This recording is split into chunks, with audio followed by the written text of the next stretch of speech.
Hola amigos, hola a todos. Bienvenidos una vez más a mi canal para desarrollar juntos una reflexión extraordinaria, conmovedora, basada en el libro de Lucas, capítulo 7, versículos del 11 al 17.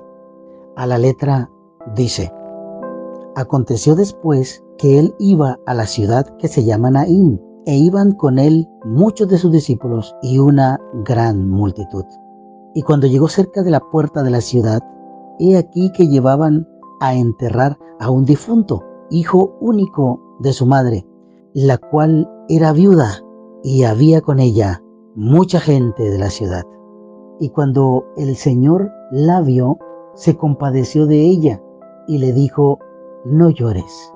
Y acercándose, tocó el féretro, y los que lo llevaban se detuvieron, y dijo: joven, a ti te digo, levántate. Entonces se incorporó el que había muerto y comenzó a hablar, y lo dio a su madre. Y todos tuvieron miedo y glorificaban a Dios, diciendo: un gran profeta se ha levantado entre nosotros, y Dios ha visitado a su pueblo. Y se extendió la fama de él por toda Judea y por toda la región de alrededor. Amigos, hermanos, tú que ves este video, en el desarrollo de este milagro en el ministerio de Jesús, hay unas lecciones de vida para cada uno de los que ven y oyen este mensaje. Ciertamente, la resurrección del hijo de la viuda de Naín, como se distingue en el subtítulo del párrafo leído anteriormente, la resurrección del hijo de la viuda de Naín, de manera introductoria pudiéramos decir que esta resurrección es una de las resurrecciones, de las 3 resurrecciones que narra el Evangelio, que fueron realizadas por Jesús, y que esas resurrecciones tienen lecciones importantes. Esas lecciones que recogemos a través de esas resurrecciones que narra el Evangelio prefiguran la resurrección más importante de todas las resurrecciones, y es la resurrección de nuestro Señor Jesucristo. Por tal razón, Lucas quiere que nosotros sepamos que la resurrección del hijo de la viuda de Naín y las demás resurrecciones que pudiéramos mencionar aquí, por ejemplo, la resurrección de la hija de Jairo y la resurrección de Lázaro, prefiguraban todas la resurrección de Jesucristo de los muertos.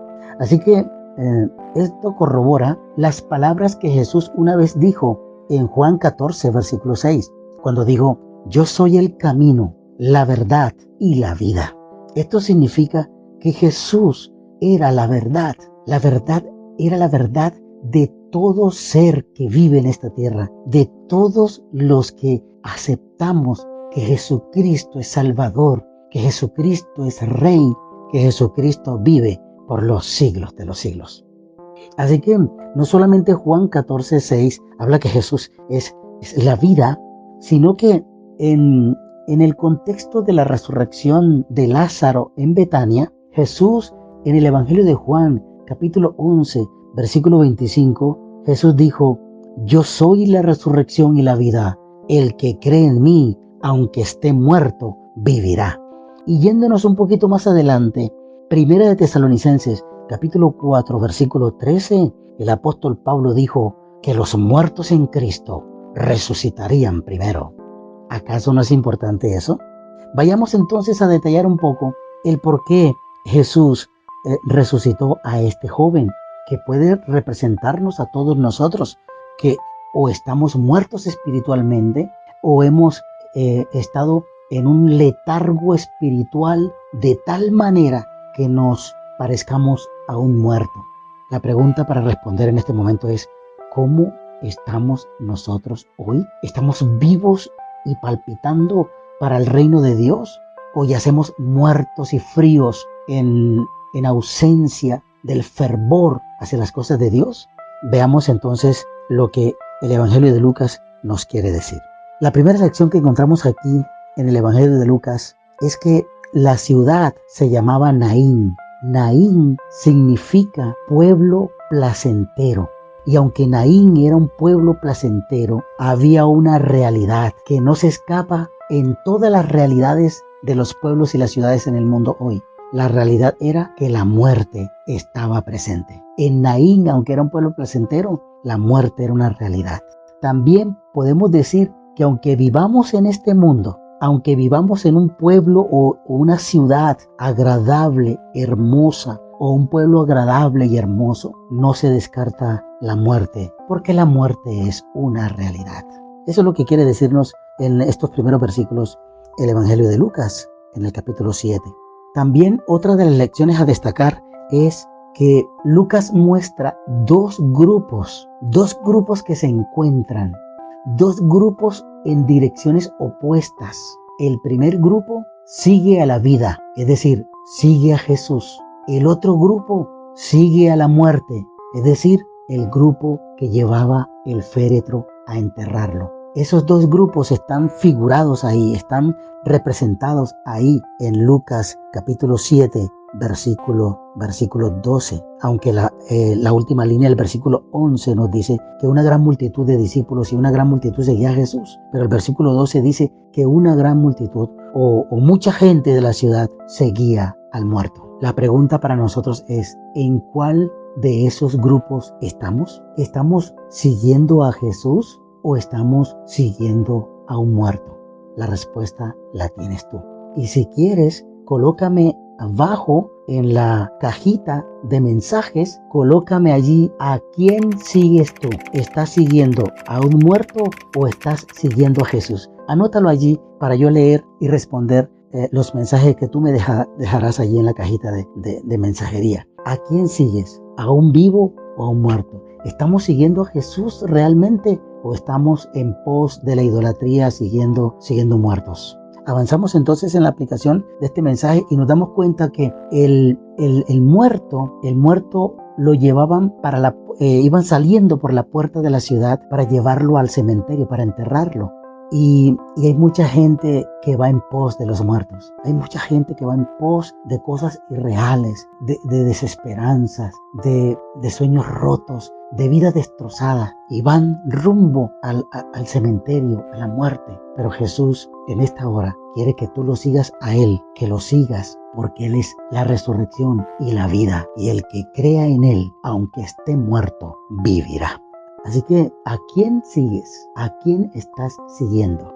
Otra de las lecciones que aparecen allí en el relato, en la narrativa de Lucas 7, del 11 al 17, es que el muerto era un joven. Hay jóvenes hoy en día que están muertos espiritualmente. Hay jóvenes que tristemente están en la senda de la perdición, muertos espiritualmente. Hay jóvenes que están en la puerta de salida de la iglesia, en la puerta de salida de sus sueños, de sus anhelos. Están muertos. Pero Jesús tiene un mensaje para esos jóvenes que hoy están pensando en el suicidio, están perdidos en la droga, están perdidos en el alcoholismo, están perdidos en el mundo y la oscuridad de este mundo. Jesús dice que Él es la solución a esos problemas. Aún la muerte tiene solución porque Jesús es la resurrección y la vida. Y muchos jóvenes que deambulan en este mundo oscuro de perdición, Primera de Juan, el capítulo 5, el versículo 12 dice que el que no tiene al Hijo no tiene la vida. Juan comienza diciendo, el que tiene al Hijo tiene la vida. El que tiene a Jesús está vivo. El que tiene a Jesús tiene la vida. Pero el que no tiene a Jesús no tiene la vida. Tristemente, si preguntáramos, ¿tú tienes a Jesús en tu corazón? ¿Te has cerciorado si Jesús es realmente el centro de tu vida? ¿Es Jesús realmente tu Señor y Salvador?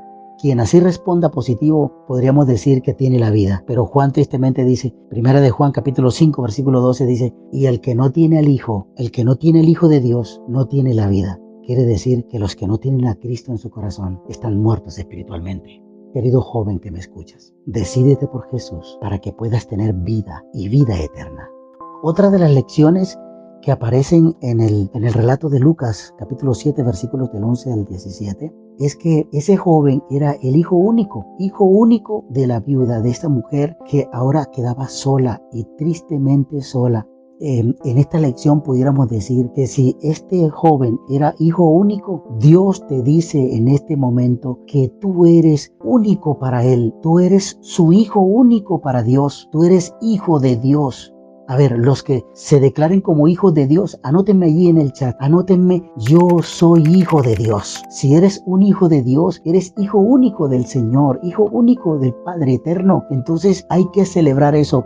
Dios tiene hijos únicos en esta tierra y tú eres uno de ellos. Dios te ha escogido para que seas su único hijo. Así que si te declaras hoy hijo de Dios, anótame allí, yo soy hijo de Dios. Entonces considérate el hijo único del Señor, el hijo único de Dios, el que tiene privilegios para la eternidad. Somos producto de la selección de Dios. Él nos escogió y nos dio una identidad, la identidad de hijos y herederos del reino. Así que tú eres hijo único. Declárate hoy como hijo único de Dios. Así que si somos los hijos únicos de Dios, entonces Él cumplirá en nosotros el propósito de vida eterna. Y aunque estemos muertos, el Señor nos va a tocar porque Él nos ama, porque somos sus hijos únicos. Y nos va a tocar y nos va a decir, joven, a ti te digo, levántate. Y si el Señor hoy nos está diciendo que nos levantemos, debemos levantarnos de nuestro estado de postración. Debemos levantarnos de nuestro desánimo, debemos levantarnos de nuestra incredulidad, debemos levantarnos de todo lo que nos haga caer y tropezar. Levantémonos en el nombre del Señor y sigamos el sendero de la paz en Cristo, de la armonía con su pueblo y también de la herencia eterna que tendremos con Cristo en la patria celestial. Así que, querido hermano, amigo, oyente, Dios te bendiga. Sé el hijo único del Señor. Cristo volverá por su pueblo y volverá por ti porque tú eres hijo único de Dios. Te bendigo en el nombre de Jesús. Nos vemos en una próxima reflexión. Dios te guarde y te bendiga hoy, mañana y siempre.